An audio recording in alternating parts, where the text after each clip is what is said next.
Wow. Thank you.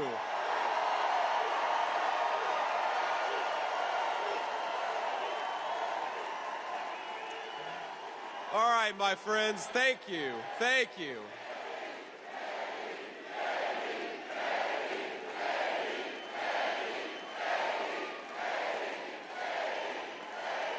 All right. Well, it is great to be in Atlanta. Hello, Georgia.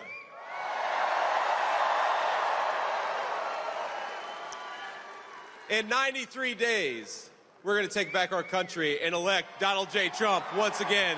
It's going to start right here in Georgia.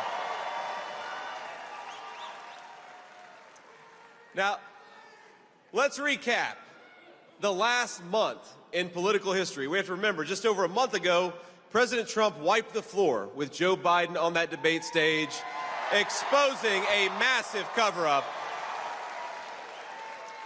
of the president's mental incapacity. He saved America from 4 more years of the disaster of Joe Biden. And during that same time, Donald Trump accepted our own party's nomination with overwhelming support. We held the most successful convention in history. He took a bullet for this country and didn't miss a single day of work. Now, he did that in 1 month. Just imagine what he's going to do with 4 more years. Ain't that right?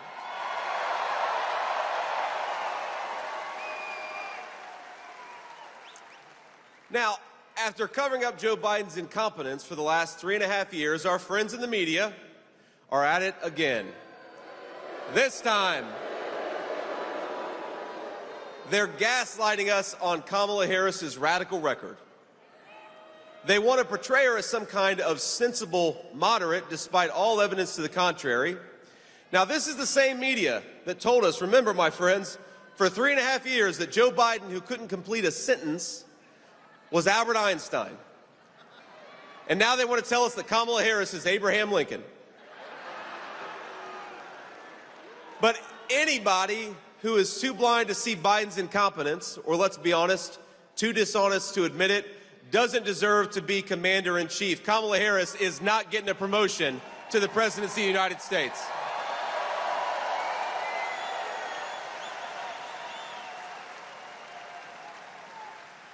Now, the Democrat Party bosses would like to install her as their new nominee and as the next president, but remember, she has not received a single vote for president. Let's actually give Democrat primary voters some credit, because in their primary in 2020, Kamala Harris was so unpopular, she didn't even make it to the first vote being cast. She wasn't in the top 3 in her home state of California. And the reason is Democrat voters know what every American agrees with: America is never going to elect a San Francisco liberal who's so far outside the mainstream. We're not going to elect Kamala Harris as president.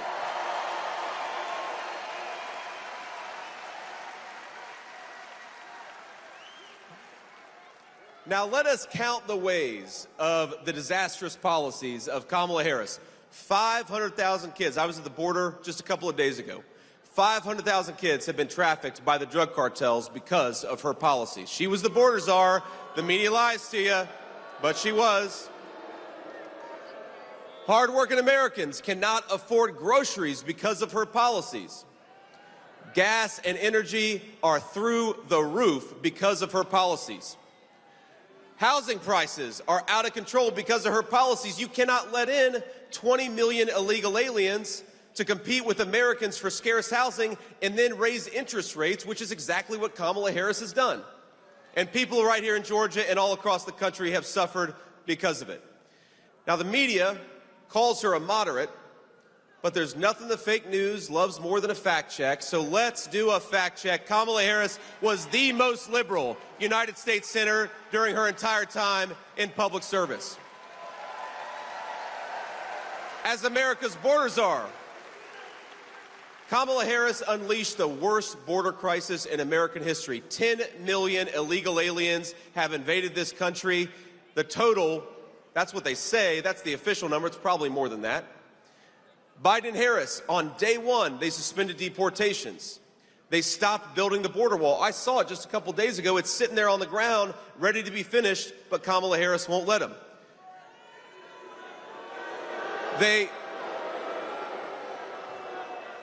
They reinstated catch and release.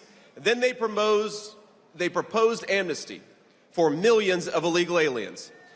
Kamala Harris turned Border Patrol into a travel agency for the worst criminals and terrorists all over the world. Now, we have a different message, President Trump and I do. If you're in this country illegally, start packing your bags. You go home in 6 months.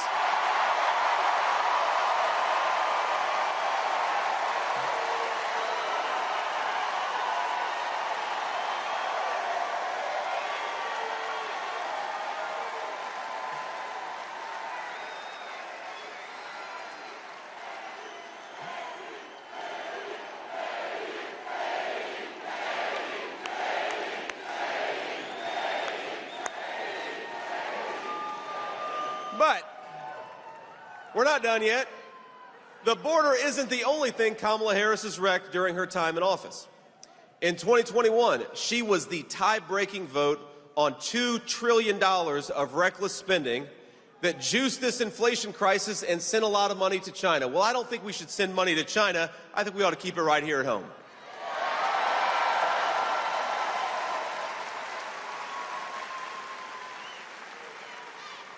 Remember the Inflation Reduction Act, which was really the Inflation is a Disaster Act. She cast the deciding vote, triggered the worst affordability crisis in generations. And at the same time, she said that high gas prices were, quote, the price to pay for democracy. A woman who's never earned a vote for President of the United States. That's the price for democracy. Well, it's not the price for democracy, my friends. It's the price we paid for her failed leadership. Now, Harris wants to ban fracking, ban offshore drilling, take away your gas cars. And by the way, I think in America, you ought to be able to drive whatever the hell you want to, because this is America, and we believe in freedom.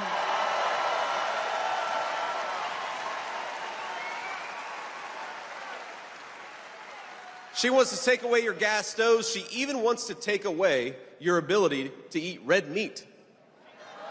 That's how out there she is.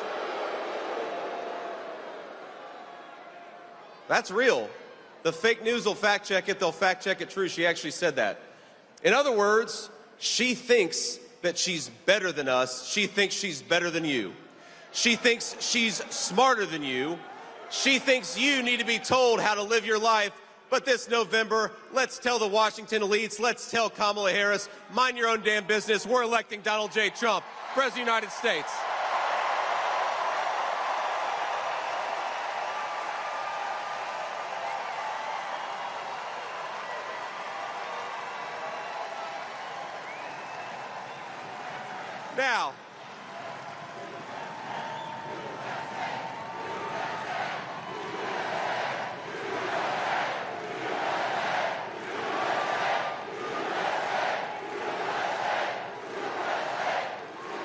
Now, every time the Democrats attack us and attack our movement, they can't help but tell on themselves. They reveal how much they hate the American people. Now, remember this. Remember, Barack Obama said we cling to God and guns. Remember that? Hillary Clinton called us deplorables. And now, Kamala Harris says we're weird. Well, Kamala, I'm glad you brought that up. Let's talk about some things that are weird.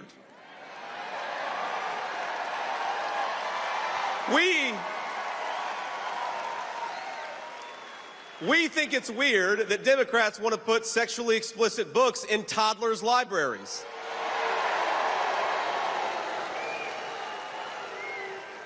We think it's weird that the far left wants to allow biological males to beat the living crap out of women in boxing.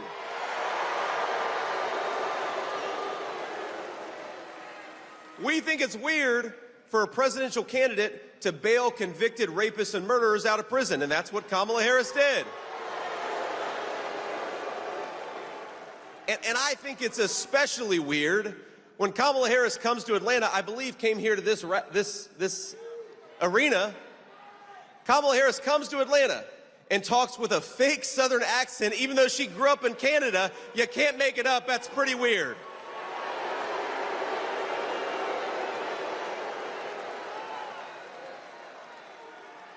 Go watch the clip. She sounded like a Southern belle, even though she grew up in Vancouver. It doesn't make any sense.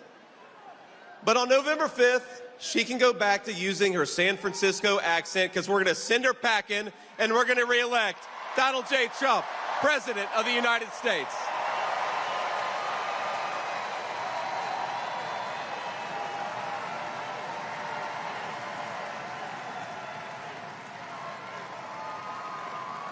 Now, we can handle the made-up attacks by Democrats and by the media because we're used to it by now. But here's something I can't stomach about Kamala Harris. It's when she has the nerve to question our loyalty to this country. And she does. Well, here's what President Trump and I believe about loyalty. Loyalty to this country is closing our border, not opening it up. Loyalty is making life more affordable, not causing inflation because you can't stop sending money like a drunken sailor. Loyalty is safeguarding Medicare for American citizens, not bankrupting it by sending it to illegal aliens, which is what she wants to do. Loyalty is protecting Laken Riley, not allowing an illegal immigrant to take her life. Loyalty is serving in the United States Marine Corps, something I am proud to have done. Loyalty is taking a bullet for this country, something Donald J. Trump did. Kamala Harris, if you want to see the face of disloyalty, look in the damn mirror.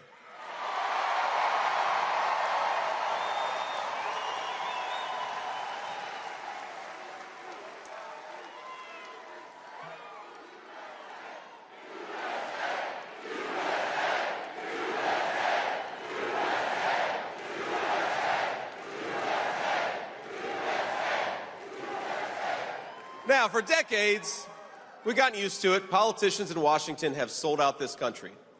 We got to remember when the multinational corporations and the lobbyists called their offices, a lot of them traded American jobs for campaign cash. Now, they'd never admit that, of course. They'd brag about trade deals and they'd promise cheap products.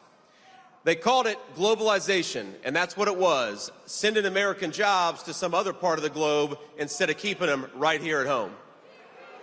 And if it's up, my friends, if it's up to Kamala Harris, it's going to keep on happening. Let's remember her record.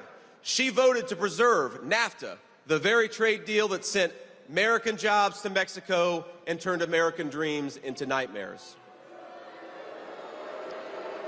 Now, she's asking us for a promotion, and I think it's time to say to Kamala Harris, you're fired.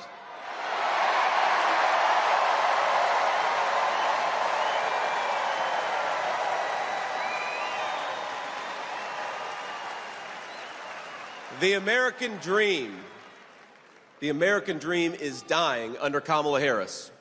But we're going to save it. We're going to save it for every American, regardless of color or creed, and we're going to do it when we re-elect Donald J. Trump, President of the United States.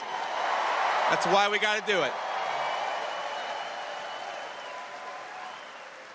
You know, President Trump knows a few things that the Washington politicians forgot. He knows that 1 million cheap plastic toys from China is not worth a single American manufacturing job. We're going to rebuild American manufacturing. We're going to rebuild the factories. We're going to rebuild the American dream, and we're going to stamp more products made in the USA. It's a beautiful thing, and that's what we're going to do.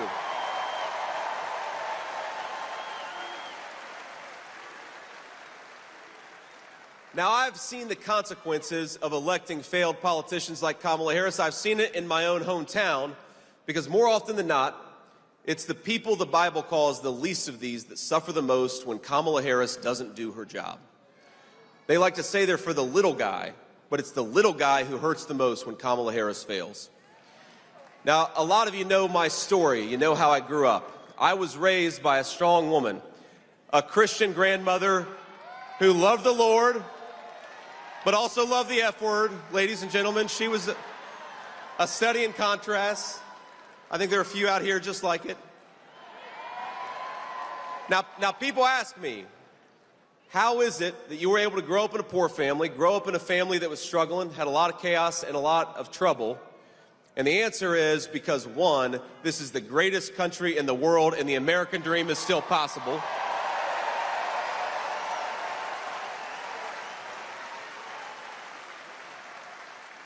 The second answer is because I had a mamaw who was tough as nails, and she kept me on the right path.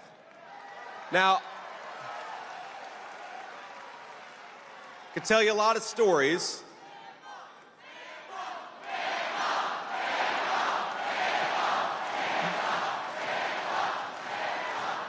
But one of my favorite mamaw stories is when I enlisted in the U.S. Marine Corps. She was very proud of me, of course, but it was a time of war, and Mamaw was not happy that a recruiter had persuaded me to enlist in the Marines. So I remember he came over to our house and started to walk up the steps to her porch, and she said, "Look, if you step one more foot on my porch, I'm going to blow that thing off." And she had 19 handguns at home, so that was not an idle threat.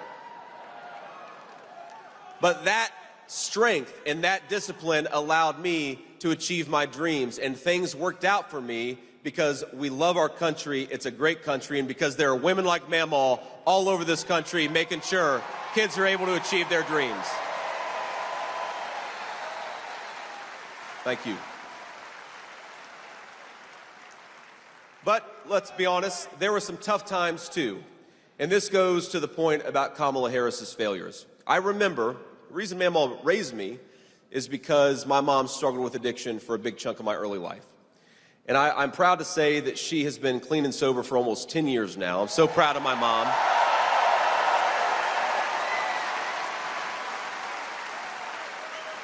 Thank you. And for all those struggling with this terrible problem of addiction, no, there is hope and there is recovery.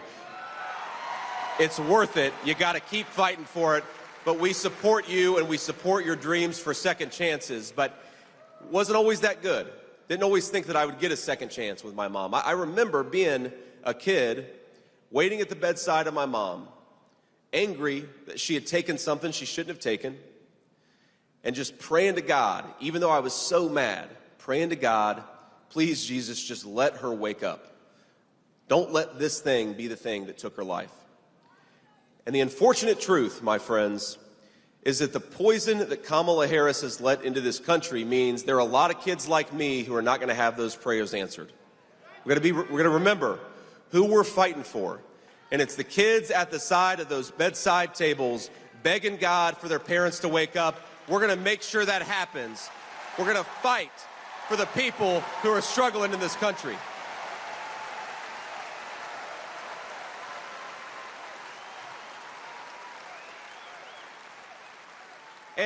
And the contrast between an America led by Kamala Harris and an America led by President Trump, it couldn't be more clear. Remember, President Trump's vision was closed borders and open factories. Kamala Harris's vision is the exact opposite: open borders and closed factories. Kamala Harris, she wants bigger government that can tell you what to do, and she also wants smaller bank accounts, which I think a lot of us have seen. But Donald Trump, by contrast, delivered record paychecks and the strongest border in history. What an amazing record of accomplishment.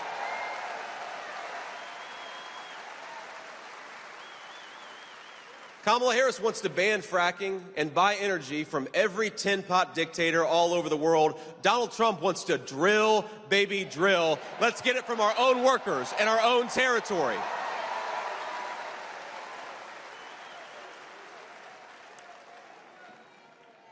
Kamala Harris wants to raise your taxes. and she wants to make it easier for companies to ship jobs to Mexico and China.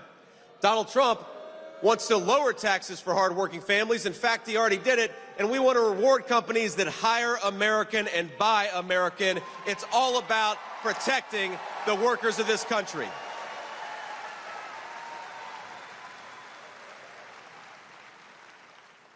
Kamala Harris wants to defund the police and let violent criminals out of jail. Donald Trump wants to lock up the bad guys and back the blue, and he did it for 4 years. He's going to do it again.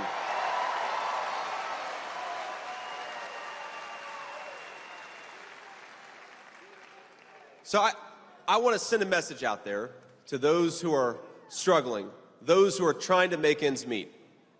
If you're scraping by instead of thriving, I know what that feels like. I know what it's like to choose between paying off the credit card or buying groceries. I know what it's like to watch families fall apart under financial stress. I know what it's like to worry that a parent will never kick that habit, and I know what it's like to worry that that habit is going to eventually claim their lives. But I also know that our national motto is "In God We Trust," and God tells us not to despair, but to hope. Hope.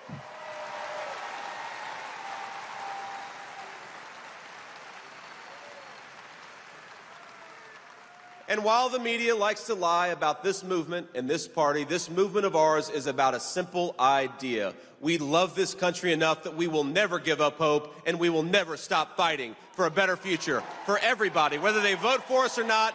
If you're an American citizen, we love you, and we're going to fight for you. Now, we know that in this election, the best way to give our people hope for the future is to re-elect the guy who already did it and did it very well, Donald J. Trump, the once and future president of the United States.